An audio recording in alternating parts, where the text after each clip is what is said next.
ഞാൻ പറഞ്ഞു നമ്മുടെ നായകനും ഒന്ന് മീശ പിരിപ്പിച്ചാലോ എന്ന്. അപ്പം രഞ്ജൻ പറഞ്ഞു അവൻ മീശ പിരിച്ചു കഴിഞ്ഞാൽ ആൾക്കാർ കൂവും തീരില്ല. ദിലീപിനെ കൊണ്ട് അന്ന് മീശ പിരിപ്പിക്കാന്ന് പറഞ്ഞ് ചിന്തിക്കാനേ പറ്റില്ല. ലാലേട്ടനപ്പുറത്ത് അതിങ്ങനെ ഗംഭീരമായി ചെയ്തുകൊണ്ടിരിക്കുന്ന സമയമായതുകൊണ്ട്. ഇപ്പം അങ്ങനത്തെ പടങ്ങൾ വരുന്നില്ല. ഒരു സീൻ മാത്രം കണ്ടാൽ മതി, ഒരു സിനിമയുടെ ഫീൽ. 22 വർഷങ്ങൾക്ക് ശേഷമാണ് മറവത്തൂർ കനവ് ആദ്യമായിട്ട് പിന്നീട് കാണുന്നത്. മമ്മൂക്ക നന്നായി കോമഡി ചെയ്തിട്ടുണ്ട് എന്നൊക്കെ അങ്ങനെയൊക്കെ അഭിപ്രായങ്ങളെ ഉണ്ടായുള്ളൂ. പക്ഷെ തിയേറ്ററിൽ വന്നപ്പോഴാണ് സംഗതി മാറിയത്. സിനിമയിൽ പാഷൻ പണ്ടേ ഉണ്ടായിരുന്നു. ഞാൻ ഈ പാഷൻ എന്നുള്ള വാക്കിന് തന്നെ എതിരാണ്. പക്ഷെ ജീവിത സാഹചര്യങ്ങളൊന്നും അതിനെ അനുവദിച്ചില്ല. എൻ്റെ പാഷനാണ്. പക്ഷെ ജീവിത സാഹചര്യം കാരണം ഞാൻ വേറെ വഴിക്ക് പോയതാണ്. ആരാ പറഞ്ഞ പോവാ? അത് പറയരുത്. അത് അൺപാർലമെന്ററി ആണ്. ഞാനൊക്കെ ജനിച്ച്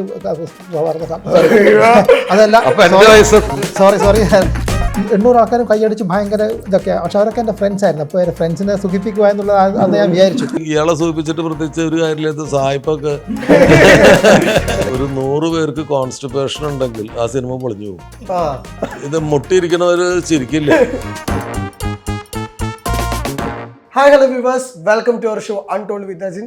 ഇന്ന് നമ്മുടെ കൂടെ കുറച്ച് അൺടോൾഡ് സ്റ്റോറീസ് പറയാനുള്ളത്. ജൂലൈയിൽ കോലാഹലം എന്ന ചിത്രം തിയേറ്ററിലേക്ക് എത്തുകയാണ്.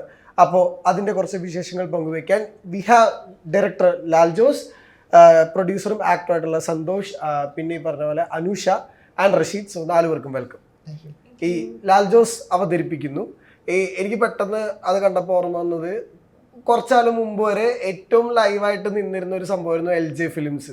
അതായത് അന്നത്തെ ഹിറ്റ് സിനിമകളുടെ ഒക്കെ ഡിസ്ട്രിബ്യൂഷനും കാര്യങ്ങളൊക്കെ LJ ഫിലിംസ് ആയിരുന്നു. അപ്പോൾ ഇപ്പൊ ആളുകൾ എപ്പോഴും ഡിസ്ട്രിബ്യൂട്ടർ ആരാ അല്ലെങ്കിൽ എങ്ങനെയാണെന്നൊക്കെ നോക്കുന്ന സമയം ശരിക്കും അതേ പ്രഷർ തന്നെ ഇപ്പോഴും ഉണ്ടോ LJ ഫിലിംസിന്റെ? LJ ഫിലിംസിന്റെ പ്രഷർ കൂടിയിട്ടാണ് ഞാനത് നിർത്തിയത്. LJ ഫിലിംസ് ഇതുപോലെ പുതിയ ഡയറക്ടേഴ്സിനെയും പുതിയ ടീമുകളെയും പ്രൊമോട്ട് ചെയ്തിട്ടുള്ളൊരു കമ്പനിയായിരുന്നു. അതിന് വേണ്ടിയിട്ട് തന്നെയായിരുന്നു ആ കമ്പനി നമ്മൾ ഉണ്ടാക്കിയത്. അതിലൂടെയാണ് ഇപ്പോഴത്തെ ലൈം ലൈറ്റിൽ നിൽക്കണ 1983 നേരം, തട്ടത്തിൻ മറയത്തൊക്കെ ഞാനാണ് ചെയ്തത്. പക്ഷെ അതുപോലെ അന്നത്തെ അവരൊക്കെ വലിയ താരങ്ങളായി. അന്ന് നമ്മൾ വലിയ സൂപ്പർ സ്റ്റാർസിൻ്റെ പടങ്ങളൊന്നും ചെയ്തിട്ടില്ല. അന്ന് നമ്മൾ അന്നത്തെ ഇതുപോലെ വരുന്ന ഇപ്പോൾ റഷീദൊക്കെ ഇപ്പം ഇരിക്കും, ഈ പാവം പോലെ ഇരിക്കും. ഈ സിനിമ ഹിറ്റായി കഴിഞ്ഞാൽ റഷീദൊക്കെ അവരെ പോലെയൊക്കെ തന്നെയാവും.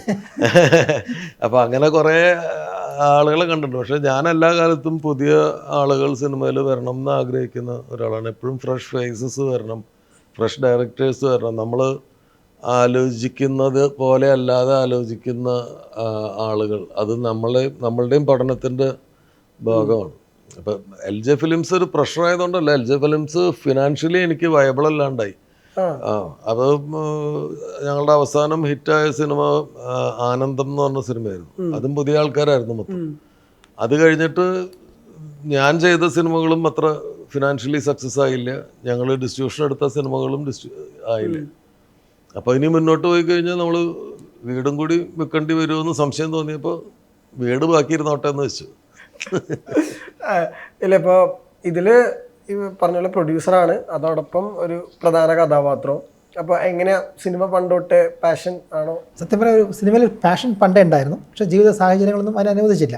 ഞാൻ ചെറുപ്പത്തിലെ നാട് വിട്ട് പോയതാണ്. 35 വർഷം മുന്നേ ഞാൻ ഉഗാണ്ട, സൗദി അറേബ്യ, അതിനുശേഷം ഓസ്ട്രേലിയയിൽ തന്നെ ആയിട്ട് ഇപ്പോൾ 29 വർഷമായി. അപ്പോൾ എൻ്റെ മകളൊക്കെ വളർന്ന് വലുതായി. അപ്പോൾ അവരൊക്കെ കല്യാണം കഴിച്ച് പോയതിന് ശേഷം എനിക്ക് കുറച്ച് ഫ്രീ ടൈമൊക്കെ കിട്ടി. ആ സമയത്താണ് എൻ്റെ പണ്ടത്തെ പാഷനൊക്കെ ഞാൻ ചികഞ്ഞ് എടുത്ത് ഒരു ഷോർട്ട് ഫിലിമൊക്കെ ചെയ്യാന്നുള്ള ആഗ്രഹം മാത്രമേ ഉണ്ടായിട്ടുള്ളൂ. അങ്ങനെ 1-2 ഷോർട്ട് ഫിലിമൊക്കെ. അത് പറയരുത്.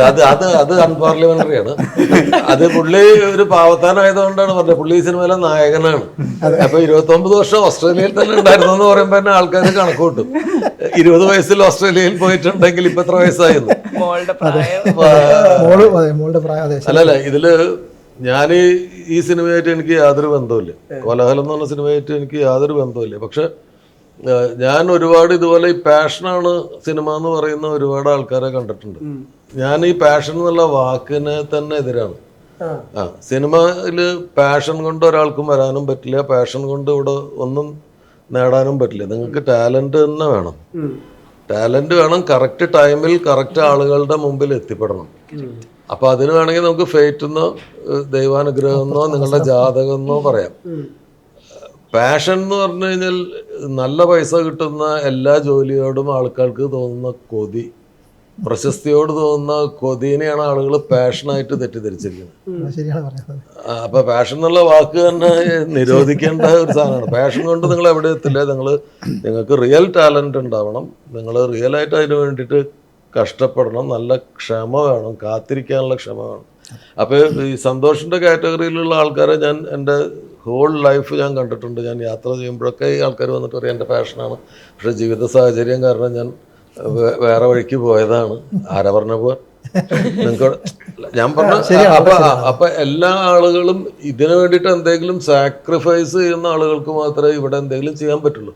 അപ്പൊ ഈ ദുബായിലൊക്കെ പോയി അല്ലെങ്കിൽ ഓസ്ട്രേലിയയിൽ പോയിട്ട് ഒരുപാട് കാശൊക്കെ ഉണ്ടാക്കിയിട്ട് പാഷനെ കുറിച്ച് വൈകുന്നേരങ്ങളിൽ ഇരുന്ന് പറയുന്ന ആളുകളെ ഞാൻ ഒരിക്കലും കൺസിഡർ ചെയ്യാറേ ഇല്ല. പക്ഷെ സന്തോഷിൻ്റെ ഒരു ഷോർട്ട് ഫിലിം ഞങ്ങൾക്കൊരു കോമൺ ഫ്രണ്ട് ഉണ്ടായിരുന്നു. അപ്പോൾ അയാൾ പറഞ്ഞിട്ട് ഞാൻ കാണാനിടയായി. അപ്പോൾ ഇങ്ങനെ പറയുന്ന ആളുകളുടെ ഇടയിൽ ജെനുവൻലി എന്തോ ഒരു സ്പാർക്കുള്ള ആളാണ് ഇയാളെന്ന് എനിക്കത് കണ്ടപ്പോൾ തോന്നിയപ്പോൾ ഞാൻ അദ്ദേഹത്തിന് ഒരു മെസ്സേജ് അയച്ചു. നിങ്ങളുടെ ഷോർട്ട് ഫിലിം കണ്ടു, നന്നായിട്ടുണ്ട്, നന്നായി അഭിനയിച്ചിട്ടുണ്ട്, ഡയറക്റ്റ് ചെയ്ത ആൾക്കാരോട് എൻ്റെ അഭിനന്ദനം അറിയിക്കണം, നന്നായി ചെയ്തിട്ടുണ്ട്. സാധാരണ അങ്ങനെ ഒരു മെസ്സേജ് എൻ്റെ കയ്യിൽ നിന്ന് പോയി കഴിഞ്ഞാൽ പിന്നെ രാവിലെ ഉണർത്തുന്നത്, ഉച്ചയ്ക്ക് ഊണ് കഴിപ്പിക്കുന്നത്, വൈകുന്നേരം കിടത്തി ഉറക്കുന്നതൊക്കെ അവരായിരിക്കും. പക്ഷെ ഇയാളൊരു താങ്ക് യു മെസ്സേജിൽ അത് അവസാനിപ്പിച്ചു. അത് കഴിഞ്ഞ് ഒരു വർഷമൊക്കെ കഴിഞ്ഞിട്ടാണ് ഒരു ദിവസം എനിക്ക് ഈ നമ്പറിൽ നിന്നൊരു കോൾ വരുന്നത്. ഞങ്ങൾ ഇവിടെ എറണാകുളത്തുണ്ട്, ഞാനൊരു സിനിമ ചെയ്തു, അതൊന്ന് കാണാൻ പറ്റുമോ എന്ന് ചോദിച്ചിട്ട്. ഞാൻ വിചാരിച്ചു ദൈവമേ ഇത് എൻ്റെ 2 മണിക്കൂർ പോക്കാണ്. പക്ഷെ ഇദ്ദേഹത്തിനോട് മുമ്പൊരു നല്ല കാര്യം പറഞ്ഞതുകൊണ്ട് എനിക്കത് നിഷേധിക്കാൻ പറ്റിയില്ല. അപ്പം ഞാൻ പോയി കാണാൻ പോയി. അപ്പം ഞാൻ ഇഷ്ടപ്പെട്ടില്ലെങ്കിൽ ഞാൻ അവിടെ ഇരുന്ന് ഉറങ്ങും, അത് ഓട്ടോമാറ്റിക്കലി സംഭവിക്കും. പക്ഷെ ആ സിനിമ ഞാൻ വളരെ കൗതുകത്തോടു കൂടിയിട്ട് അവസാനം വരെ ഇരുന്ന് കണ്ടു. അതാണ് കോലാഹലം എന്ന് പറഞ്ഞ സിനിമ. ആദ്യമായിട്ടാണ് ഒരു സിനിമ കണ്ടപ്പോൾ ഈ കഥ നേരത്തെ നമ്മുടെ അടുത്ത് വന്നിരുന്നെങ്കിൽ എന്നൊരു ചെറിയ കുശുമ്പ് അതിൻ്റെ ഡയറക്ടറോട് തോന്നി. അപ്പം സന്തോഷ് ഈ സിനിമയിലെ നായകനായിട്ടാണ് അഭിനയിച്ചിരിക്കുന്നത്. അപ്പം സാധാരണഗതിയിൽ ഇങ്ങനെ ആഗ്രഹവുമായിട്ട് നടന്നിട്ട് പ്രൊഡ്യൂസ് ചെയ്യുന്ന ആളുകളുടെ സിനിമകൾ മിക്കവാറും ദുരന്തമാണ്. അപ്പം മക്കളെ നായികയാക്കാൻ വേണ്ടിയിട്ട് അല്ലെങ്കിൽ ചെറിയ പെൺകുട്ടീനെ അഭിനയിപ്പിക്കാൻ വേണ്ടിയിട്ട് ഒരു സിനിമ പ്രൊഡ്യൂസ് ചെയ്തിട്ട് അവസാനം കുത്തുവാള എടുത്ത് പോകുന്ന ആൾക്കാരെയൊക്കെ നമ്മൾ കണ്ടിട്ടുണ്ട്.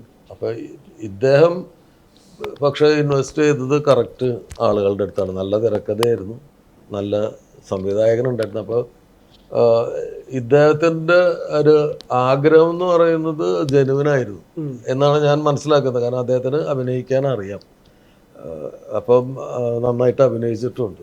അപ്പം അതുകൊണ്ട് അദ്ദേഹം നല്ല നടനാണ്. ഈ മരണ വീട് എന്ന് പറഞ്ഞാൽ തന്നെ പലർക്ക് അതിൻ്റെ ഒരു മീറ്റർ ഭയങ്കര നാരോ ആണല്ലോ. കാരണം കാണുന്നവർക്ക് എന്ത് ഫീൽ ചെയ്യണം, അല്ലെങ്കിൽ അതിനകത്ത് ഉള്ളവർക്ക് അത്ര രസമായിരിക്കില്ല, പക്ഷെ കാണുന്നവർക്ക് പലതരം ഇമോഷൻസ് ഉണ്ടാവും. ഇത് കോലാഹലത്തിൻ്റെ ഒരു പ്രമേശം മരണ വീട് ആയിരിക്കണം തീരുമാനിച്ചിടുന്നത് അല്ല. ഇതിൻ്റെ കഥ തുടങ്ങുന്നത് ഇപ്പം ഇതിൻ്റെ ട്രെയിലറിലൊക്കെ പറയുന്ന പോലെ ഒരു മരണ വീട്ടിൽ കുടുങ്ങി പോകുന്ന കള്ളൻ എന്നുള്ളൊരു ഐഡിയ ആണ്. അതാണ് വിശാൽ വിശ്വനാഥ് എന്ന് നമ്മുടെ ഫ്രണ്ടാണ് ഇത് എഴുതിയിട്ടുണ്ടായിരുന്നത്. അപ്പോൾ ആ ഐഡിയ എനിക്ക് ഭയങ്കര ഇഷ്ടപ്പെട്ടു. ഒരു ഇൻട്രോയിലോടനുബന്ധിച്ച് കഥയുടെ ട്രാക്ക് മാറുന്നതും എനിക്ക് ഇഷ്ടപ്പെട്ടു. അതായിരുന്നു ആദ്യത്തെ ഐഡിയ. പിന്നെ ഇതൊരു കുറേ ക്യാരക്ടേഴ്സിന് സാധ്യതയുണ്ട്. മരണ വീട് എന്ന് പറയുമ്പോൾ നമുക്ക് ഒരുപാട് കഥാപാത്രങ്ങൾ സിനിമക്കകത്തോട്ട് വന്ന് കയറണം. പക്ഷേ അതേസമയം ഇപ്പോൾ പപ്പൻ, പ്രിയപ്പെട്ട പപ്പൻ, അങ്ങനത്തെ സിനിമകളൊക്കെ ഈ മരണ വീട്, കുറച്ച് അത്യാഗ്രഹമുള്ള മക്കളും മരുമക്കളും എന്നൊക്കെ പറയുന്ന ഒരു സെറ്റപ്പിലുള്ള സിനിമകൾ നമ്മൾ വേറെയും സിനിമകളിൽ കണ്ടിട്ടുള്ളതുകൊണ്ട് ഇതിന് എഴുതി വെച്ചതിനകത്ത് തന്നെ ഇപ്പം അവിടെ ഒരു മെമ്പർ ഷുവറായിട്ട് വരണം, പഞ്ചായത്ത് മെമ്പർ, ഇങ്ങനെ കുറേ അതൊക്കെ നമ്മൾ പരമാവധി ഒഴിവാക്കി. പിന്നെ അത് കഥ നടക്കുന്നൊരു സമയം ഒരു ബ്രസീൽ അർജൻറ്റീന വേൾഡ് കപ്പ് ഫുട്ബോളിൻ്റെ ഒരു സമയത്തായതുകൊണ്ട് ആ ടൈപ്പ് കുറച്ച് കഥാപാത്രങ്ങൾ ആഡ് ചെയ്ത് നമുക്ക് പറ്റുന്നത് പോലെ അതിൻ്റെ ഒരു സെറ്റിംഗ് ഒന്ന് പുതുക്കാൻ വേണ്ടി ശ്രമിച്ചു. കാരണം എന്തായാലും ക്ലീശയാണ്, ആൾക്കാർക്ക് അറിയാവുന്ന ഒരു പരിപാടിയാണ്. ഒരു മരണ വീടിനകത്ത് വരാൻ പോകുന്ന ആൾക്കാർ, അവിടെ സംഭവിക്കാൻ പോകുന്ന കാര്യങ്ങളിൽ ഒരു ക്ലീശേ കിടക്കുന്നുണ്ട് പടത്തിന്. അതിനെ എത്രത്തോളം മാറ്റാൻ പറ്റും എന്നാലോചിച്ചു. പിന്നെ മരണം പേഴ്സണലി ഭയങ്കര സങ്കടമുള്ള കാര്യമാണ് എല്ലാ മനുഷ്യന്മാർക്കും. പക്ഷെ ഇത് നമ്മൾ പുറത്തുനിന്ന് കാണുന്ന ആളുകൾ ഇതിനെങ്ങനെ കാണുന്നു എന്നതാണ് അതിൻ്റെ രസം. ഇപ്പോൾ പ്രേക്ഷകൻ്റെ സൈഡിൽ നിന്നോ അല്ലെങ്കിൽ ഇപ്പോൾ അടുത്ത് തന്നെ നമ്മുടെ നാട്ടിലൊരു മരണം നടന്നത്, ഒരു സമാധി എന്നൊക്കെ പറഞ്ഞിട്ട് അത് പുറത്ത് ആ വീട്ടുകാരുടെ ഫീലിംഗ് അല്ലല്ലോ നമുക്ക് കിട്ടിയത്. നമ്മൾ അതുപോലെ ഇത് പുറത്തുനിന്ന് കാണുന്ന ഒരാൾക്ക് കിട്ടുന്ന ഇമോഷൻ, അതിനകത്ത് ഹ്യൂമറും അതിനകത്ത് ശരിക്കും സങ്കടമുള്ള കഥാപാത്രങ്ങളുണ്ടാവും, ഇയാളെ മരണം ആഗ്രഹിച്ചിരുന്ന ആൾക്കാരുണ്ടാവും, മരണത്തിന് ശേഷം മനസ്സ് മാറുന്ന ആൾക്കാരുണ്ടാവും. അങ്ങനെ ആ ഒരു റൂട്ട് പ്രേക്ഷകരിലേക്ക് എത്തിക്കാൻ പറ്റുക എന്നുള്ളതായിരുന്നു. അതിലൊരു പരിധി വരെ വിജയിച്ചു എന്നാണ് ഇപ്പോൾ റിവ്യൂക്കെ ശേഷം. പിന്നെ ലാൽജോ സാറ് പടം കാണാൻ വരുന്ന സമയത്ത് എനിക്ക് പൊതുവേ ഈ പടത്തിന്റെ പുറത്തുനിന്നുള്ള ആൾക്കാർ പടം കാണാൻ വരുന്നതേ പേടിയാണ്. കാരണം ഇവരൊക്കെ ഇത് എങ്ങനെയാണ് കാണാൻ പോകുന്നത്. ലാൽജോ സാറ് എന്നൊക്കെ ഞാനിങ്ങനെ കയ്യങ്ങാലൊക്കെ വെച്ച് പുള്ളിരത് ഇനിയിപ്പോൾ ഇത് പരിചയപ്പെടാതെ പോകുന്നെങ്കിൽ എന്നൊക്കെയുള്ള രീതിയിലായിരുന്നു സത്യം പറഞ്ഞാൽ പ്രിവ്യൂ കണ്ട്. പക്ഷെ പ്രിവ്യൂ കണ്ടതിന് ശേഷം പുള്ളി ഭയങ്കര ഹാപ്പി ആയിരുന്നു. നന്നായിട്ട് അവിടെ നമ്മൾ കുറച്ച് ആൾക്കാരെ ക്രൂ ആക്കണം, എല്ലാവരും സംസാരിച്ചു. പിന്നീട് സാറ് വന്നതിന് ശേഷം ശരിക്കും ഞങ്ങൾ വീണ്ടും കുറച്ചും കൂടി ഒരു ആത്മാർത്ഥത കൂടിയിട്ടുണ്ടായിരുന്നു. ടെക്നിക്കൽ സൈഡിലൊക്കെ വീണ്ടും നമ്മൾ നന്നായി വർക്ക് ചെയ്യും ഒക്കെ ചെയ്തു. അങ്ങനെയാണ് അത് ഒരു മിനിറ്റ് ഞാൻ പറയാം. അതിന് സാറിൻ്റെ ഒരു ഭയങ്കര പ്രത്യേകതയായിട്ട് ഞാൻ സിനിമയിൽ അധികം അഭിനയിച്ചോ അല്ലെങ്കിൽ പരിചയമില്ലാത്ത ഒരാളാണ്. അപ്പോൾ അങ്ങനത്തെ ഒരാൾ ഞാൻ സാറിനെ നിരീക്ഷിച്ചപ്പോൾ ഞാൻ അതിനകത്തൊരു ഭയങ്കര സംഭവമായിട്ട് കണ്ടത്, ഈ സിനിമയിൽ ഞാൻ ആദ്യം പോലെ ഉണ്ട്, ഓരോ സെക്കൻഡ് എനിക്കറിയാം. അപ്പോൾ എന്തൊക്കെ സീനാണ്, എവിടെയൊക്കെ ക്യാരക്ടർ, എന്തൊക്കെ ഐറ്റംസ്, ടെക്നിക്കൽ എല്ലാ സാധനവും എനിക്ക് ബൈ ഹാർട്ടാണ്. പക്ഷേ ഞാൻ ഇദ്ദേഹത്തിന് വിളിച്ചു സിനിമ കാണണം എന്നുള്ള ധൈര്യം സംഭരിച്ച് വിളിച്ചാണ്. ശരിക്കും ഞാൻ ആദ്യമായിട്ട് ഈ സിനിമ കോലാഹലം എന്നുള്ള കുടുംബത്തിന് പുറമെ ആദ്യമായിട്ട് ലോകത്തെ സിനിമ കാണുന്ന ലാൽജോ സാറാണ്. അപ്പോൾ അത്രയും ധൈര്യം സംഭരിച്ചാൽ ഇത്രയും വലിയ ആളെ വിളിക്കണോ, ഞാൻ അഹങ്കാരിയാണെന്നൊക്കെ ഞാൻ വിചാരിച്ചു പോയിരുന്നു. ഞാൻ വിചാരിച്ചു നോക്കാം, ഇവിടെ എത്തും നോക്കാം. അങ്ങനെ വിളിച്ചു. അദ്ദേഹം സന്മാനസുണ്ട്, അദ്ദേഹം കാണാനും തയ്യാറായി മാത്രമല്ല അതിനുശേഷമാണ് എന്നെ അത്ഭുതപ്പെടുത്തിയത്. സിനിമ കണ്ടു കഴിഞ്ഞിട്ട് അദ്ദേഹം 22 മിനിറ്റ് നേരം ഞാൻ നോക്കുന്നുണ്ടായിരുന്നു, ആ സിനിമയെ പറ്റി സംസാരിച്ചു. അതൊരു ഫോട്ടോഗ്രാഫിക് മെമ്മറി, ഓരോ സീനിലും ഉള്ള കാര്യങ്ങൾ എടുത്തെടുത്ത് പറഞ്ഞിട്ടാണ് അദ്ദേഹം അത് കോംപ്ലിമെൻ്റ് ചെയ്തത്. എൻ്റെ അവസാനത്തിൽ പറഞ്ഞത് ഇത് പെർഫെക്റ്റ് സിനിമയാണ്. അപ്പോൾ അത്രയും വലിയൊരു നമ്മൾ എന്താ പറയുക, എത്രയോ കാലത്തുള്ള ഒരു നമ്മുടെ മലയാള ഇൻഡസ്ട്രി, ഞാനൊക്കെ ജനിച്ച് വളർന്ന അതല്ല അതല്ല നമ്മൾ സിനിമ ഇൻഡസ്ട്രിയിൽ വന്ന കാലം മുതൽ ഞാൻ സാറിൻ്റെ സിനിമ എത്രയോ കണ്ടിട്ട് നമ്മൾ അത്രയും നിൽക്കുന്ന ആളായിരുന്നു. അപ്പോൾ നമ്മളൊക്കെ മനസ്സിലൊരു ആരാധ്യ പുരുഷനാണെന്ന് പറയാൻ എനിക്ക്. അപ്പോൾ അങ്ങനത്തെ ഒരു വ്യക്തിയുടെ നമ്മൾ ഇത്ര അടുത്ത് ബന്ധപ്പെട്ട് അവരുടെ ആ ഒരു നമ്മളെ കൂട്ടുള്ള ആ ഒരു ബന്ധം സ്ഥാപിച്ചത് ബേസിക്കലി ഇതൊക്കെ വന്നിരിക്കുന്നതിൻ്റെ ഉദ്ദേശം എന്താണെന്ന് വെച്ച് കഴിഞ്ഞാൽ, സിനിമ എത്ര നന്നായിട്ടും കാര്യമൊന്നുമില്ല, ആളുകളിലേക്ക് ഇത് എത്തണം. അത് തന്നെയാണ് ഞാൻ LJ ഫിലിംസ് നടത്തിക്കൊണ്ടിരുന്ന സമയത്ത് നമ്മൾ നേരിട്ടിരുന്ന വെല്ലുവിളി. അന്നത്തെ പുതിയ ആൾക്കാരൊക്കെ ആയിരുന്നു. അപ്പൊ ആളുകളിലേക്ക് ആനന്ദമൊക്കെ ചെയ്യുമ്പോഴും അതിന്റെ ഒരു പ്രഷർ ഉണ്ടല്ലോ. പക്ഷെ ആനന്ദത്തിന് ഈ പറഞ്ഞ മാതിരി അത് വിനീത് ശ്രീനിവാസനായിരുന്നു പ്രൊഡ്യൂസർ. അപ്പൊ അതൊരു ഭയങ്കര ഫാമിലി ഓഡിയൻസിനൊക്കെ വളരെ ഇഷ്ടമുള്ള ഒരാളാണ് വിനീത് അത്രയും പോപ്പുലറാണ്. അപ്പം വിനീത് പ്രൊഡ്യൂസ് ചെയ്യുന്ന ഒരു സിനിമ എന്ന് പറയുമ്പോൾ അതിൽ പുതിയ ആൾക്കാരാണെങ്കിൽ എന്തെങ്കിലും കണ്ടന്റ് ഉണ്ടാകുന്ന ആളുകൾക്കൊരു വിശ്വാസമുണ്ട്. അതാണ് പറഞ്ഞത്, ഒരു സിനിമയ്ക്ക് ഒരു താരം ഉണ്ടാവണം. ആ താരം എന്ന് പറയുന്നത് ഒന്നുകിൽ പ്രൊഡ്യൂസർ ആയിരിക്കും, അല്ലെങ്കിൽ അതിന്റെ ഡിസ്ട്രിബ്യൂട്ടർ ആയിരിക്കും. നല്ല സിനിമകൾ മാത്രം ചെയ്യുന്ന ഒരു ഡിസ്ട്രിബ്യൂഷൻ കമ്പനി പുതിയ ആൾക്കാരുടെ ഒരു സിനിമ ഡിസ്ട്രിബ്യൂട്ട് ചെയ്യുന്നു എന്ന് പറയുമ്പോൾ ആൾക്കാർക്ക് അപ്പം എന്തോ ഉണ്ടല്ലോ എന്ന് തോന്നും. അല്ലെങ്കിൽ സംവിധായകൻ ഒരു താരമായിരിക്കണം, അതല്ലെങ്കിൽ ഒരു താരം ഇതിൽ അഭിനയിക്കണം. അപ്പൊ ആരെങ്കിലും ഒരു സെക്ടറിൽ ഒരാളുണ്ടാവണം. ഈ സിനിമയിൽ അങ്ങനെ ആരുമില്ല. ഇപ്പൊ ഡയറക്ടറുടെ സെക്കൻഡ് ഫിലിമാണ്, അഭിനയിച്ചിട്ടുള്ള ആൾക്കാരൊക്കെ താരതമ്യേന പുതിയ ആൾക്കാരാണ്, പ്രൊഡ്യൂസറും പുതിയ ആളാണ്. അപ്പം അങ്ങനെ ഈ സിനിമയിലേക്ക് അട്രാക്ട് ചെയ്യുന്ന ഒന്നുമില്ല. അപ്പം നമ്മൾ മുഖസ്തുതിയൊക്കെ പറയും, പടം നന്നായിട്ടുണ്ട്, സൂപ്പർ ഹിറ്റ് ആവട്ടെ എന്നൊക്കെ നമ്മൾ ഈ ഒരു സിനിമ കണ്ടിട്ടൊക്കെ ആൾക്കാരോട് പറയും. അത് പാഴ്വാക്കാണ്. സൂപ്പർ ഹിറ്റ് ആവില്ല എന്ന് നമുക്ക് 100% ഉറപ്പുണ്ടാവും. അപ്പൊ ഈ സിനിമയ്ക്ക് അത് സംഭവിക്കരുതെന്ന് എനിക്ക് തോന്നിയത് കൊണ്ടാണ് ഈ ലാൽജോസ് അവതരിപ്പിക്കുന്ന എന്നുള്ള ഒരു സാധനം ഞാനിവിടെ വന്ന് ഇരിക്കുന്നതിൻ്റെയും കാരണം. ഞാനിരുന്നുകൊണ്ട് ഞാനൊരു താരമൊന്നുമല്ല, അങ്ങനത്തെ ഒരാളുമല്ല. പക്ഷെ എന്നെ വാച്ച് ചെയ്യുന്ന കുറച്ച് ഒരു സർക്കിളിലേക്കെങ്കിലും ഈ സിനിമ എത്തും. ഇയാൾ ഇത്രയും വന്ന് വർത്തമാനം പറയണമെന്നുണ്ടെങ്കിൽ എന്തെങ്കിലും അതിലുണ്ടാവും എന്ന് തോന്നിയിട്ട് കുറേ ആളുകൾ വന്നിട്ട് ഇത് കണ്ടാൽ ഞാൻ ഹാപ്പിയാണ്, എനിക്ക് ഉറപ്പാണ്. ആ ആളുകൾ ഈ സിനിമയെക്കുറിച്ച് നല്ലതേ പറയും. കാരണം ഒരു കണ്ടന്റ് നല്ലതാണ് എന്നുള്ളതാണ് നമ്മുടെ ധൈര്യം. അപ്പൊ ഇത് കാണുന്ന ഒരാളും ഇതൊരു മോശം സിനിമയാണെന്നോ കാണരുതെന്നോ ഒന്നും പറയില്ല. ഇത് നല്ല സിനിമയാണ്, കുറെ ആൾക്കാർ നന്നായി ചെയ്തിട്ടുണ്ട്, പരിചയം അധികമില്ലാത്ത മുഖങ്ങളാണ്, പക്ഷെ നന്നായി ചെയ്തിട്ടുണ്ട്, നല്ല കഥയാണ്, നല്ല രസമുണ്ട്, പൊട്ടിച്ചിരിയ ഒന്നും ഉണ്ടാവില്ല തിയേറ്ററിൽ, പക്ഷെ നിങ്ങളുടെ മുഖത്തൊരു സ്മൈല് തുടക്കം മുതൽ അവസാനം വരെ ഉണ്ട്. അപ്പൊ അത് പറയാൻ ആരെങ്കിലും വേണം. അതുകൊണ്ട് ആണ് ഞാൻ വന്നത്. ആളുകളോട് എനിക്ക് പറയാനുള്ളതും അത് തന്നെയാണ്. നിങ്ങൾ കണ്ടു കഴിഞ്ഞാൽ നിങ്ങൾ മറ്റാളുകൾക്ക് റെക്കമെൻഡ് ചെയ്യും. അങ്ങനെ ഹിറ്റായിട്ടുള്ള ഒരുപാട് സിനിമകൾ എൻ്റെ കരിയറിൽ ഞാൻ കണ്ടിട്ടുണ്ട്. ഇപ്പം എൻ്റെ തന്നെ ക്ലാസ്മേറ്റ്സ് എന്ന് പറയുന്ന സിനിമ അത് ചെയ്യുന്ന സമയത്ത് അതിൽ നായകന്മാരായിട്ട് അഭിനയിച്ച ആൾക്കാർ ആരും ആ സമയത്ത് ഹിറ്റ് ആക്ടേഴ്സ് ആയിരുന്നില്ല. ആ സമയത്തൊക്കെ അവരുടെ കുറേ ഫെയിലിയേഴ്സൊക്കെ കഴിഞ്ഞിട്ട് നിൽക്കുന്ന സമയത്താണ് ആ സിനിമ ചെയ്യുന്നത്. ആദ്യത്തെ ദിവസം ആദ്യത്തെ ഷോയ്ക്ക് 40% കളക്ഷനേ ഉണ്ടായിരുന്നുള്ളൂ തിയേറ്ററിൽ. ഫസ്റ്റ് ഷോ, ആദ്യത്തെ നോൺ ഷോ 40% ആൾക്കാരെ ഉണ്ടായിരുന്നുള്ളൂ. അത് മാറ്റിനെ ആയപ്പോൾ 80 ഫസ്റ്റ് ഷോ ആയപ്പോൾ ഹൗസ്ഫുള്ളായി. സെക്കൻഡ് ഷോ ആയപ്പോൾ ഒരു ഷോയ്ക്കുള്ള ആൾക്കാർ മടങ്ങിപ്പോയി എന്ന് പറയുന്ന ആ ഒരു ഗ്രോത്ത് അന്ന് ഈ സോഷ്യൽ മീഡിയ ഒന്നും ഇല്ലാത്ത കാലത്തും മൗത്ത് പബ്ലിസിറ്റി കൊണ്ട് അങ്ങനെ മാറുന്നത് ഞാൻ എൻ്റെ സിനിമ തന്നെ കണ്ടിട്ടുള്ളതാണ്. അപ്പം അത് ഇതിന് സംഭവിക്കണം എന്നാണ് ഞാൻ ആഗ്രഹിക്കുന്നത്. ഇത് സിനിമയോട് ഇവരോട് സന്തോഷിനെ എനിക്ക് വളരെ ചെറിയ പരിചയം മാത്രമുള്ള ഒരാളാണ്. സന്തോഷിനെ കൊണ്ട് എനിക്ക് വേറെ യാതൊരു ഉദ്ദേശങ്ങളോ കാര്യങ്ങളോ ഇല്ല. ഞാൻ സിനിമയെ മാത്രമാണ് സ്നേഹിക്കുന്നത്. സിനിമയാണ് 21 വയസ്സിൽ ഞാൻ സിനിമയിൽ വന്നതാണ്. സിനിമയാണ് എൻ്റെ ജീവിതവും, സിനിമയാണ് എൻ്റെ ലൈഫും, എൻ്റെ ജീവശ്വാസവും ഒക്കെ സിനിമയാണ്. അപ്പോൾ ഒരു നല്ല സിനിമ ശ്രദ്ധിക്കപ്പെടാതെ പോകരുത് എന്നുള്ള ഒറ്റ ആഗ്രഹം കൊണ്ടാണ് ഇവിടെ വന്നിരിക്കുന്നത്. ഇപ്പം ഈ കുട്ടികൾ അവർക്ക് അതിലൊന്നും എക്സ്പീരിയൻസ്ഡ് ആയിട്ടില്ല.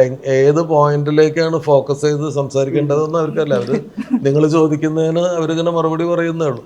പക്ഷേ ഈ സിനിമ ആളുകൾ കാണണം. ആളുകൾ കണ്ടില്ലെങ്കിലത്തെ കുഴപ്പം എന്താണെന്ന് വെച്ച് കഴിഞ്ഞാൽ ഇത്തരം ശ്രമങ്ങൾ ഇല്ലാണ്ടായി പോകും.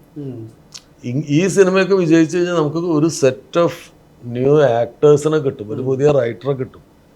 അപ്പം നമുക്ക് ഇപ്പം നിലവിൽ എല്ലാ ആളുകളും സക്സസ് ആയി കഴിഞ്ഞാൽ പിന്നെ ഇവരൊക്കെ ഭയങ്കര എക്സ്പെൻസീവായി മാറും. അപ്പോൾ അങ്ങനെ എക്സ്പെൻസീവായിട്ടുള്ള ആൾക്കാർ പിന്നെ അവരുടെ ഒരു സർക്കിളിൽ മാത്രം ഒതുങ്ങി നിൽക്കുക എന്നൊക്കെ പറയുന്ന പ്രശ്നങ്ങളുണ്ട്. അപ്പം മറ്റ് ഡയറക്ടേഴ്സിന്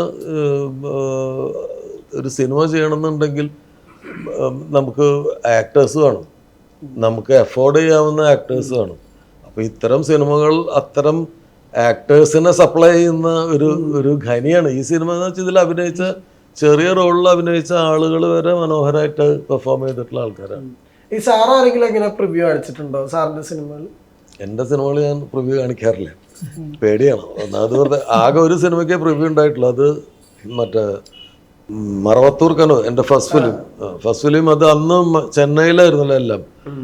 അപ്പം ചെന്നൈയിലുള്ള മലയാളികൾക്ക്, മെയിൻ സിനിമയിലൊക്കെ ഉള്ള ആൾക്കാർക്ക് ഈ സിനിമ കാണാൻ അവസരം ഉണ്ടാവില്ല, ചെന്നൈയിലൊന്നും റിലീസ് ചെയ്യില്ല. അപ്പോൾ അങ്ങനെ ചെന്നൈയിലുള്ള സിനിമക്കാർക്ക് വേണ്ടിയിട്ട് അവിടെ ഒരു പ്രിവ്യൂ വയ്ക്കും. അപ്പോൾ ഈ വലിയ ചങ്കീരികളാണ് വരിക കാണാൻ.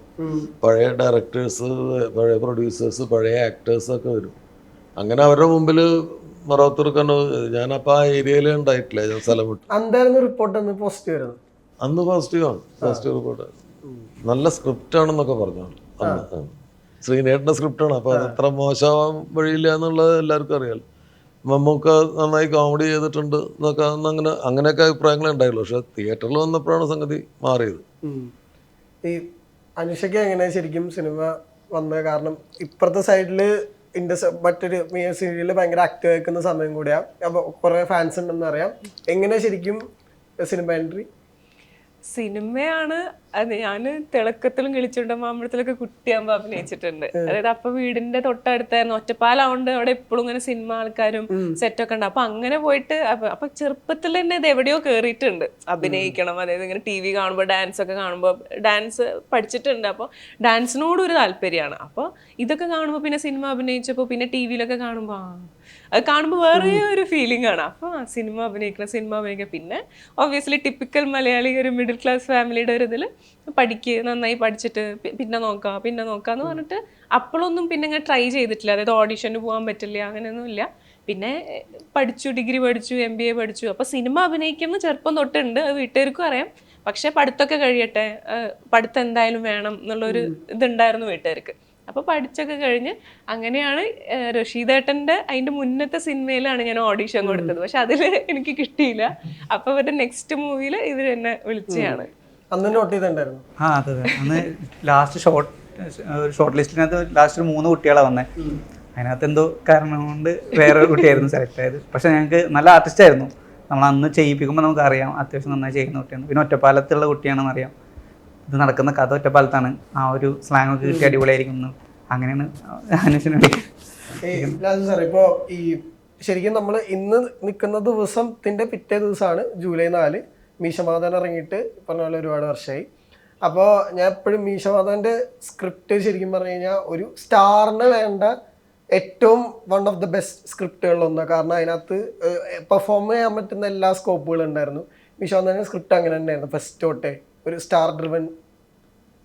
അന്ന് ഞങ്ങൾ ദിലീപ് ഒരു സ്മോൾ ടൈം ആക്ടറായിരുന്നു ആ സമയത്ത്. എന്ന് വെച്ചാൽ മമ്മൂട്ടി, മോഹൻലാൽ, സുരേഷ് ഗോപി, ജയറാം, മുകേഷ്, ജഗദീഷ്, സിദ്ദിഖ് എന്നൊക്കെ പറയുന്ന നായകന്മാർ നിറഞ്ഞു നിൽക്കുന്ന ഒരു കാലത്ത് കുറച്ചുകൂടി ജൂനിയർ ആയിട്ടുള്ള ഒരാൾ, അവർക്ക് ചെയ്യാൻ പറ്റാത്ത പ്രായത്തിലുള്ള ക്യാരക്ടേഴ്സൊക്കെ ചെയ്യുന്ന ഒരാളെന്നുള്ള നിലയിൽ അങ്ങനെ ആയിരുന്നു. ചില സിനിമകൾ ഹിറ്റാവും. അങ്ങനെ സല്ലാപം വന്നപ്പോഴാണ് ദിലീപ് കൂടുതൽ ലവബിളായത്. സല്ലാപം എന്ന് പറഞ്ഞാൽ അതിനു മുമ്പ് ഒരുപാട് സിനിമകൾ ചെയ്തിട്ടുണ്ട്. സല്ലാപത്തിലോട് കൂടിയിട്ടാണ് അവനൊരു ഫാമിലി ഓഡിയൻസിന് ഭയങ്കര ലവബിളായിട്ട്. ആ സിനിമയിൽ നായകനല്ല അവൻ, അതിലവൻ ശരിക്കും നെഗറ്റീവാണ്, കാമുകിയെ ഉപേക്ഷിക്കുന്ന ആളാണ്. നായകൻ മനോജ് കെ ജയനാണ് സല്ലാപത്തിൽ. അപ്പം അത് കഴിഞ്ഞ് അതിനു മുമ്പ് ഞാനും ദിലീപൊക്കെ ഒരുമിച്ച് അസിസ്റ്റൻറ്റ് ഡയറക്ടേഴ്സായിരുന്നു. അപ്പം ഞാൻ എൻ്റെ സിനിമ ചെയ്യുമ്പോൾ എപ്പോഴും ഞാൻ ഒരു പഴയ ഓഡിയനാണ്, ഞാൻ നായകൻ്റെ ആളാണ്. പിന്നെ എൻ്റെ കൺസെപ്റ്റൊക്കെ അങ്ങനെയാണ്, നായിക സുന്ദരിയായിരിക്കണം, നായകൻ മറ്റേ എല്ലാ ഹീറോയിസും ഉള്ള ആളായിരിക്കണം. പക്ഷെ ഓരോ ക്യാരക്ടേഴ്സിൻ്റെയും ഹീറോയിസും ഡിഫറെൻ്റ് ആണ്. ഇപ്പം ഈ കോലാഹലം എന്ന് പറഞ്ഞ സിനിമയിൽ സന്തോഷ് ചെയ്ത ക്യാരക്ടറിൻ്റെ ഹീറോയിസും വരുന്ന 1-2 സ്ഥലങ്ങളുണ്ട്. അതൊന്ന് ആ പെൺകുട്ടിയോട് എൻ്റെ അമ്മ മരിച്ചിട്ട് എനിക്ക് എൻ്റെ അമ്മയെ കാണാൻ പറ്റിയില്ല, അതോ എനിക്ക് നിൻ്റെ അനാഥത്വത്തിൻ്റെ വേദന എന്താണെന്ന് എനിക്ക് മനസ്സിലാവുമെന്ന് പറയുന്നിടത്ത് അയാളുടെ ഒരു ഹീറോയിസം ശരിക്കും വരുന്നത്. അപ്പോൾ അതുപോലെയുള്ള കാര്യങ്ങൾ. അപ്പോൾ മീശമാധവൻ ചെയ്യണ സമയത്ത് ഞങ്ങൾ തമാശയായിട്ട് പറയുമായിരുന്നു, ഈ മീശമാധവൻ എന്നൊന്ന് പേരിട്ടിട്ടില്ല. അപ്പം അന്ന് പറഞ്ഞു, ഞാൻ രഞ്ജൻ പ്രമോദാണ് എഴുതിയത്. അപ്പോൾ രഞ്ജനോട് ഒരു മോഹൻലാൽ ആ സമയത്ത് ഈ 6-ാം തമ്പുരാൻ, 6-ാം തമ്പുരാന് മുമ്പത്തെ സിനിമ ദേവാസുരം ഒക്കെ മീശ പിരിച്ചു വെച്ചിട്ട് അഭിനയിക്കുന്ന കാലമാണ്. അപ്പോൾ ഞാൻ പറഞ്ഞു, നമ്മുടെ നായകനും ഒന്ന് മീശ പിരിപ്പിച്ചാലോ എന്ന്. അപ്പോൾ രഞ്ജൻ പറഞ്ഞു, അവൻ മീശ പിരിച്ചു കഴിഞ്ഞാൽ ആൾക്കാർ കൂവും തിയേറ്ററിലെന്ന്. ഞാൻ പറഞ്ഞു, അങ്ങനെയല്ല, അവൻ മീശ പിരിച്ചാൽ എന്തോ ഒരു കാര്യം സംഭവിക്കും, അത് ഫണ്ണാണെങ്കിൽ ആൾക്കാർക്ക് ഇഷ്ടമാവും.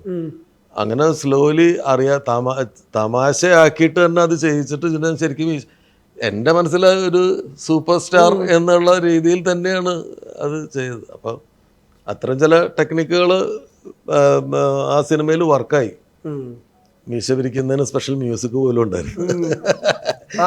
അത് ഏറ്റവും പേടിച്ച കാര്യമായിരുന്നു. അത് ദിലീപിനെ കൊണ്ട് അന്ന് മീശ പിരിപ്പിക്കുക എന്ന് പറഞ്ഞ് ചിന്തിക്കാനേ പറ്റില്ല. ലാലേട്ടനപ്പുറത്ത് അതിങ്ങനെ ഗംഭീരമായി ചെയ്തുകൊണ്ടിരിക്കുന്ന സമയമായതുകൊണ്ട്. പക്ഷെ നമ്മളത് ചെയ്യിപ്പിച്ചു. അത് മ്യൂസിക്കും അത്ര ഇഷ്ടമാണ്. ഈ നിങ്ങൾക്ക് എത്രത്തോളം ഇമ്പാക്ട് ഉണ്ടെന്ന് അറിയാം. ഈ ക്ലാസ്മേറ്റ്സിലെ ഫ്ലൂട്ട് BGM ഇല്ലേ, അതിനകത്ത് പല വേർഷനുകളിൽ വരുമ്പോൾ നൊസ്റ്റാൾജിയയിലേക്ക് കൊണ്ടുപോയിട്ട് കോളേജ് കാലം ഓർമ്മിപ്പിക്കും, എന്നിട്ട് നമ്മളെ കൊണ്ട് റിഗ്രറ്റ് എടുപ്പിക്കും, ആ കാലം ഇനി ഒരിക്കലും തിരിച്ചു വരില്ല എന്നുള്ളത്. ഈ 3 സാധനം ഉണ്ടായിരുന്നു അന്ന്. അതാണ് ആ സബ്ജക്റ്റിൻ്റെ കോർ. ഇപ്പോൾ ഈ കോലാഹലം എന്ന് പറയുന്ന സിനിമയുടെ ബാക്ക്ഗ്രൗണ്ട് സ്കോറിനെ കുറിച്ച് എനിക്ക് അതാ പറയാനുള്ളത്. അതിലെ പാട്ടുകളെല്ലാം ഇത് വളരെ കൺട്രോൾഡ് ആയിട്ടുള്ള ഒരു ബജറ്റിൽ ചെയ്യുന്ന ഒരു സിനിമയിൽ 4-5 പാട്ടാണ്. 5 പാട്ടും ബ്യൂട്ടിഫുള്ളാണ്. ഭയങ്കരമായിട്ട് സ്പെൻഡ് ചെയ്ത് ഭയങ്കര പണം ചിലവാക്കിയിട്ട് റെക്കോർഡ് ചെയ്തിട്ടുള്ളതൊന്നുമല്ല. പക്ഷെ 5 പാട്ടും മനസ്സിൽ നിൽക്കുന്ന പാട്ടുകളാണ്. ആ പാട്ടുകളെ വളരെ ബ്രില്യൻ്റായിട്ട് ഈ സിനിമയിൽ ഉപയോഗിച്ചിട്ടുണ്ട്.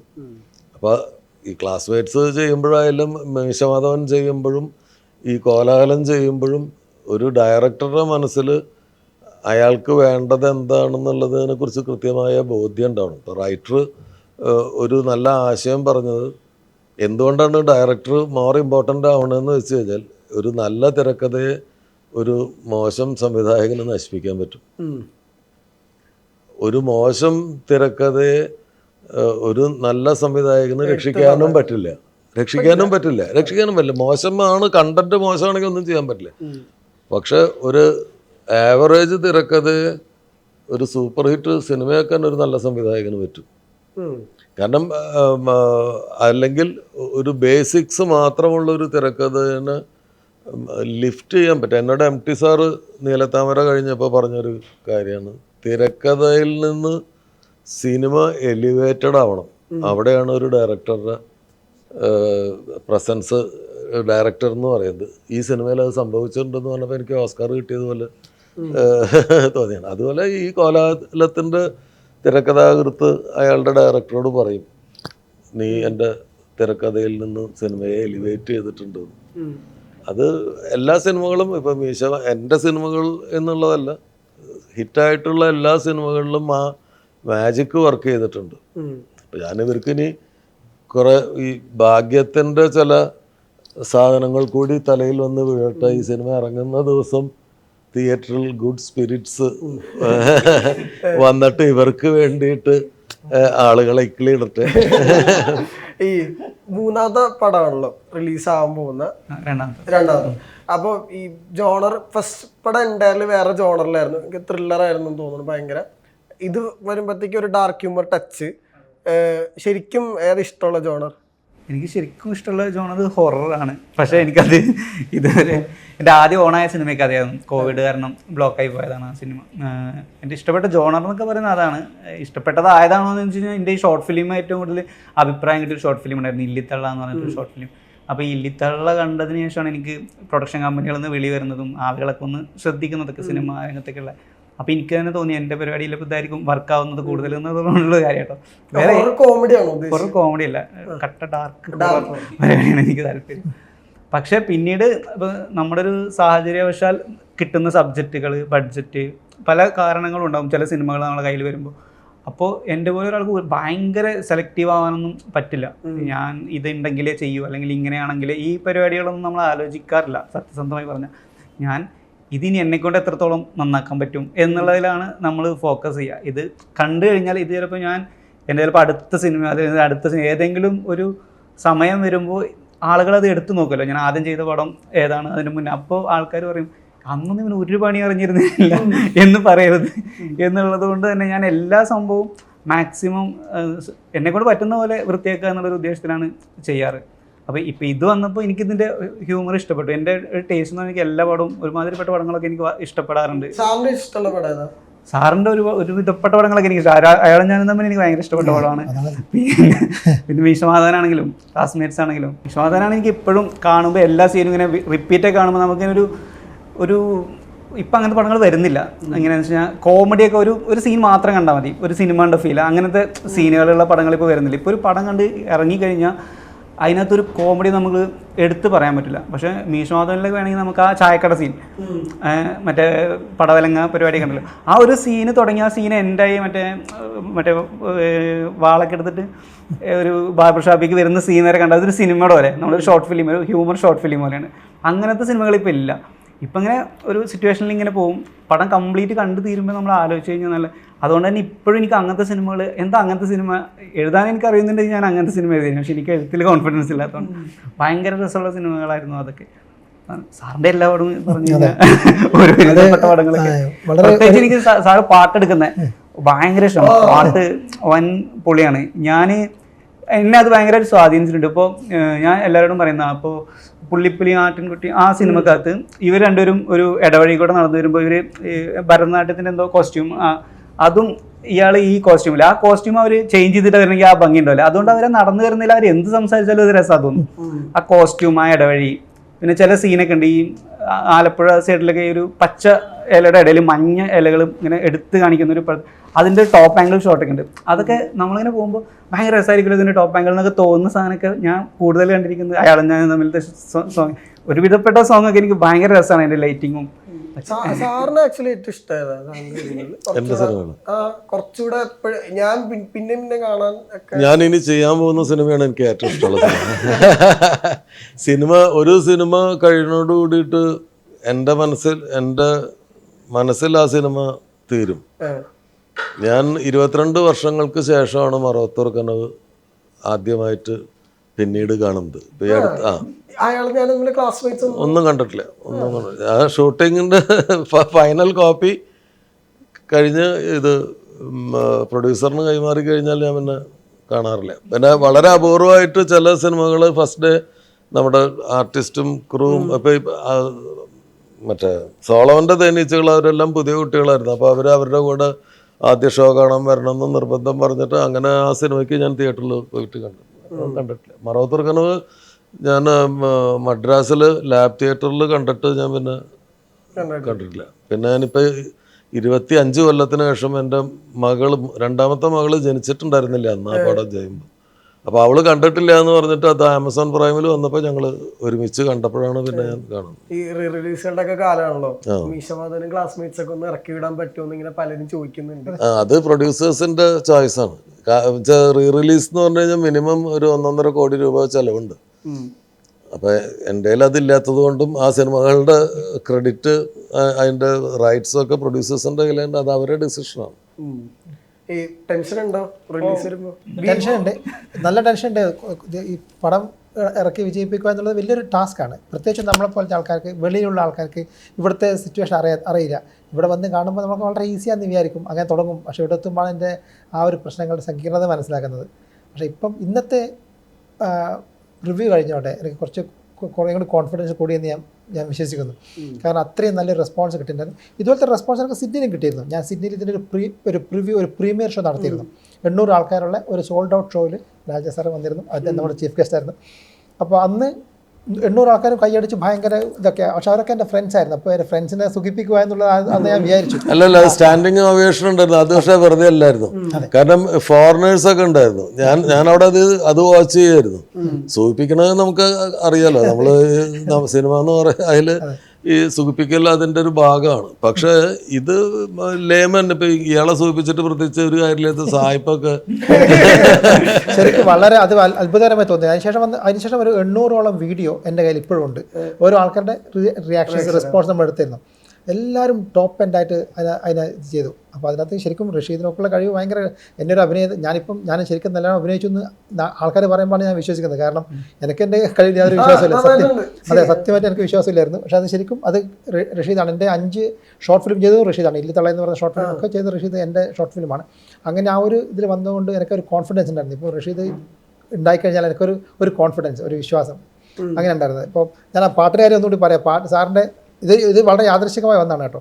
നമ്മൾ ആ സിനിമയിൽ 1, 2, 3 സ്ഥലത്ത് ഒരു മൂഡ് സെറ്റ് ചെയ്യാൻ വേണ്ടിയിട്ട് നമുക്കൊരു പാട്ട് വേണമായിരുന്നു. പറഞ്ഞ വിശ്വസിക്കുക അയാളും ഞാൻ അത് ആ സിനിമയിലെ പിന്നെ പാട്ടുകൾ നമ്മൾ ഉപയോഗിച്ചത്. പിന്നെയാണ് നമ്മൾ റിവൈൻഡ് ചെയ്യുമ്പോൾ ആ പാട്ടിൽ ഇത് അത് ലാൽ ജോസ് സോങ് ഒക്കെ നമ്മൾ ഈ അഴലിന്റെ ആഴങ്ങളിലൊക്കെ വെച്ചിരുന്നു. വിരഹഗാനത്തിന്റെ ഒരു സാർ എടുക്കുമ്പോ അറിയായിരുന്നു ഇത്ര ഇമ്പാക്ട് അതിന് ഉണ്ടാവുന്നു. പിന്നെ അല്ലല്ല, എനിക്കിഷ്ടമായിരുന്നു. ഞാൻ ഒരു സിനിമയും ചെയ്യുമ്പോൾ ഇത് ലോകത്തിന് മുഴുവൻ ഇഷ്ടമായിക്കൊള്ളണമെന്നോ വിചാരിക്കാറില്ല. ഞാൻ ബേസിക്കലി അത് നമുക്ക് തീരുമാനിക്കാനും പറ്റില്ല. ആളുകൾക്ക് ഒരു കോമഡി സിനിമ റിലീസ് ചെയ്യുന്ന തിയേറ്ററിൽ ഒരു 100 പേർക്ക് കോൺസ്റ്റിപ്പേഷൻ ഉണ്ടെങ്കിൽ ആ സിനിമ പൊളിഞ്ഞു പോകും. ഇത് മുട്ടിയിരിക്കണവര് ചിരിക്കാൻ പറ്റില്ല അവർക്ക്. അപ്പൊ അത്രയേ ഉള്ളൂ സിനിമയുടെ കാര്യം. സിനിമയിൽ നിങ്ങളുടെ വിധി എന്ന് പറയുന്നത് ആളുകളുടെ വയറുവേദനയും കോൺസ്റ്റിപ്പേഷനും ഒക്കെ ബന്ധപ്പെട്ടിട്ടില്ല. അപ്പം നമുക്ക് ആകെ സംവിധായകന് നോക്കാൻ പറ്റുന്ന കാര്യം എന്താണ്? എനിക്കിഷ്ടമാവുമോ? എനിക്കിഷ്ടമായതാണ്. പിന്നെ അതൊരു നഷ്ടകാമുകന്മാരുടെ ഒരു നാഷണൽ ആന്തമായി മാറി. അപ്പൊ അതിന്റെ കാരണം നമ്മളിലൊക്കെ ഒരു നഷ്ടകാമുകന്മാരുണ്ടല്ലോ. തേച്ചു പോകുന്ന സ്ത്രീകൾ അന്നും ഉണ്ടായിരുന്നു. എന്നെയും തേച്ചിട്ടുണ്ട്, ഞാനും തേച്ചിട്ടുണ്ട്. അല്ല അങ്ങനെയല്ല, ഈ വിരഹം എന്ന് പറയുന്നൊരു സാധനം എല്ലാവരുടെ ലൈഫിലുണ്ടോ. അതിപ്പോൾ പുരുഷനും സ്ത്രീയും തമ്മിലുള്ള പ്രണയം മാത്രം ആയിക്കൊള്ളുന്നില്ല. നമുക്കിഷ്ടമുള്ള ആളുകൾ ഒരു സമയത്ത് നമുക്ക് ഭയങ്കര റിലീഫ് തന്നിട്ടുള്ള ആൾക്കാർ, നമ്മളെ മനസ്സ് പീസ്ഫുൾ ആക്കാൻ സഹായിച്ചിട്ടുള്ള ആളുകൾ നമ്മളുടെ ലൈഫിൽ നിന്ന് മാറി പോകുന്ന സമയത്ത് ഉണ്ടാകുന്ന വിരഹം അത് കോമൺ ആണ്. അതുകൊണ്ട് ആളുകൾക്ക് അത് പെട്ടെന്ന് മനസ്സിലാവും. ഏറ്റവും അധികം ആളുകൾക്ക് പെട്ടെന്ന് മനസ്സിലാവുന്ന കാര്യം ഒന്ന് പ്രണയ നൈരാശ്യം എല്ലാവർക്കും മനസ്സിലാവും. കാരണം ഇപ്പം ഞാൻ കൗമാരക്കാരനായിരിക്കുന്ന സമയത്ത് ഒരു പെൺകുട്ടിയും എന്നെ പ്രേമിച്ചിട്ടില്ല. പക്ഷെ എനിക്ക് ഒരുപാട് പെൺകുട്ടികളോട് പ്രേമുണ്ടായിരുന്നു. പറഞ്ഞിട്ടൊക്കെ ഉണ്ട്, പോടാന്ന് കേട്ടിട്ടുണ്ട്. അല്ല, ഇപ്പം പ്രണയം തോന്നുക എന്ന് പറയുന്നത് ഒരു നേച്ചറിൻ്റെ ഒരു ട്രിക്കും കൂടിയാണല്ലോ. പ്രണയം വലിയൊരു പ്രകൃതിയുടെ തട്ടിപ്പാണെന്നാണ് ഞാൻ വിചാരിക്കുന്നത്. കാരണം നേച്ചറിന് വേണ്ടത് റീപ്രൊഡക്ഷനാണ്. അപ്പോൾ റീപ്രൊഡക്ഷന് വേണ്ടിയിട്ട് പ്രകൃതി നിങ്ങളെ കബളിപ്പിക്കുന്നതാണ് ഈ പ്രണയം എന്ന് പറഞ്ഞ. അല്ല, അതാണ് അതിൻ്റെ സാധനം. അപ്പോൾ അത് വിറ്റിട്ട് ജീവിക്കുന്ന ആൾക്കാരാണ് കവികളും കലാകാരന്മാരും. കാരണം നിങ്ങളുടെ ഏറ്റവും വേദനിപ്പിക്കുന്ന സാധനം നിങ്ങളുടെ നഷ്ടപ്രണയമായിരിക്കും. ഏറ്റവും സെല്ലബിലിറ്റി ഉള്ള ഒരു സാധനം.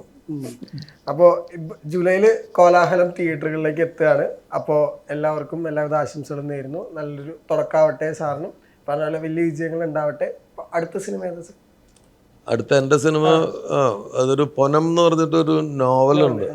അതിനെ ബേസ് ചെയ്തിട്ടുള്ള സിനിമ ചെയ്യാനാണ് ശ്രമിച്ചുകൊണ്ടിരിക്കുന്നത്. പക്ഷേ അതിന് ഒരു ചെറിയ ബജറ്റ് കൂടെ, ഞാൻ ഇതുവരെ ചെയ്തിട്ടില്ലാത്തൊരു ജോണറിലൊക്കെ ഉള്ളൊരു സിനിമയാണ്. അപ്പോൾ അതിൻ്റെ ഒരു കാസ്റ്റിംഗ് ഇപ്പോൾ പറയാറായിട്ടില്ല. 2 നായകന്മാർ വേണം. അത് കാരണം ഒരാളെ ആയിട്ടുള്ളൂ. അപ്പോൾ നേരത്തെ അത് വെച്ചിട്ട് അനൗൺസ് ചെയ്ത് കഴിഞ്ഞാൽ ആവശ്യമില്ലാത്ത കോംപ്ലക്സും ഈഗൊന്നും ഉണ്ടാക്കണ്ട. അപ്പോൾ thank you for the time being and all the best. Thank you. Thank you very much.